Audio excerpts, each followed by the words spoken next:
જય જવાન જય કિસાન જગતના તાત એવા ખેડૂત મિત્રોનું હું વિજય ખટાણા મારી આ યુટ્યુબ ચેનલની અંદર હાર્દિક સ્વાગત કરું છું. જમીનના પોષક તત્વો જે સિરીઝ છે એની અંદર સિરીઝની અંદર આપણો આ ચોથો વિડીયો એટલે આ વિડીયોના માધ્યમથી આપણે એ જોવાના છીએ કે ગૌણ પોષક તત્વોની અંદર કેલ્શિયમનું કઈ રીતે આપણા છોડની અંદર કામ હોય છે, આપણા છોડની અંદર કેલ્શિયમની ઉણપ, આપણા છોડની અંદર કેલ્શિયમથી થતા ફાયદા, આપણા છોડની અંદર જ્યારે ફળ આવવાની શરૂઆત થાય છે, જો ફળ ફાટી જવાની શરૂઆત થતી હોય તો કેલ્શિયમની ઉણપ હોય છે.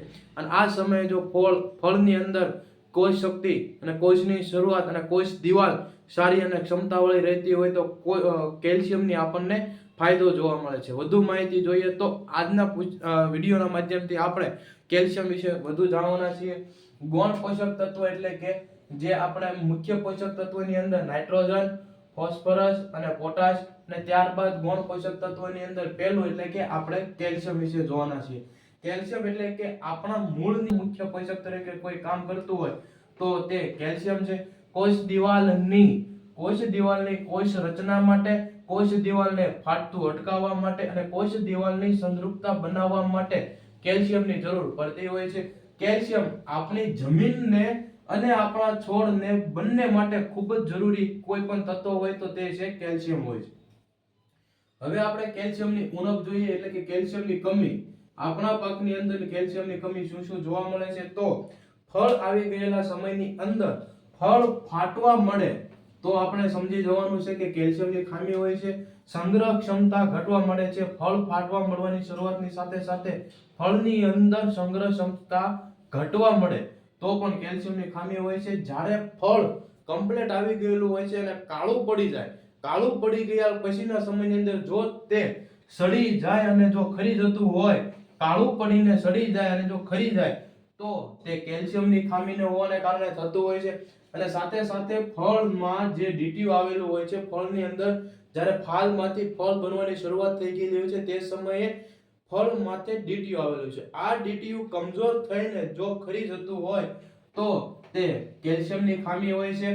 અને સાથે સાથે કેલ્શિયમના ફાયદા જોઈએ તો કેલ્શિયમના ફાયદાની અંદર કોષ દિવાલ મજબૂત બનાવવા માટે કેલ્શિયમની જરૂર પડતી હોય છે. અને સાથે સાથે નવી કોષની વૃદ્ધિ વિકાસ માટે કેલ્શિયમની જરૂર પડતી હોય છે. એટલે કે કોષ દિવાલ બનાવવા માટે, કોષ દિવાલની વૃદ્ધિ વિકાસ માટે આપણે કેલ્શિયમની જરૂર પડતી હોય છે. ફળ ફાટતું રોકે છે.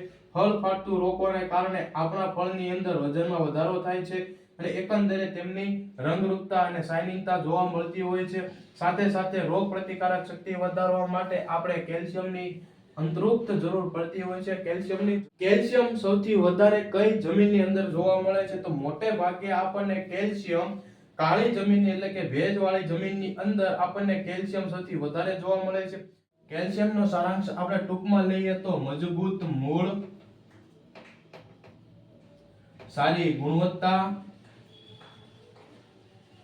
ફળની સારી ગુણવત્તા માટે જરૂર હોય તો તે છે કેલ્શિયમ. ટૂંકમાં સારાંશ એટલે કે મજબૂત મૂળ બનાવવા માટે આપણે કેલ્શિયમની જરૂર પડે છે અને ફળની ગુણવત્તા વધારવા માટે આપણે કેલ્શિયમની જરૂર પડે છે. તો આપણા પાકની અંદર કેલ્શિયમની કઈ રીતે છંટકાવ કરવો અથવા કયા પ્રોડક્ટની અને કયા મૂલ્યની આપણે પિયતમાં આપી શકીએ અથવા તેનો સ્પ્રે કરી શકીએ તો માર્કેટમાં હાલમાં જે પ્રોડક્ટ મળે છે તેમાં કેલ્શિયમ નાઇટ્રેટ તરીકે જે આવે છે તેનો સ્પ્રે કરી શકીએ છીએ અથવા પિયતમાં પણ આપી શકીએ છીએ.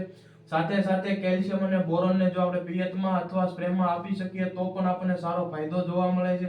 આ રીતે આપણે એકલું કેલ્શિયમ લિક્વિડમાં પણ આવે છે અને કેલ્શિયમ આપણે પાવડર ફોર્મમાં પણ જોવા મળે છે. તે રીતે કેલ્શિયમ અને કેલ્શિયમ નાઇટ્રેટને તમે સ્પ્રે કરો તો કેલ્શિયમની ઉણપ આપણને પૂરતી જોવા મળે છે અને સાથે સાથે નાઇટ્રેટ ફોર્મમાં આવે છે એટલે નાઇટ્રોજનનું પણ પ્રમાણ તેની અંદર જોવા મળે છે. એટલે કેલ્શિયમ નાઇટ્રેટ અને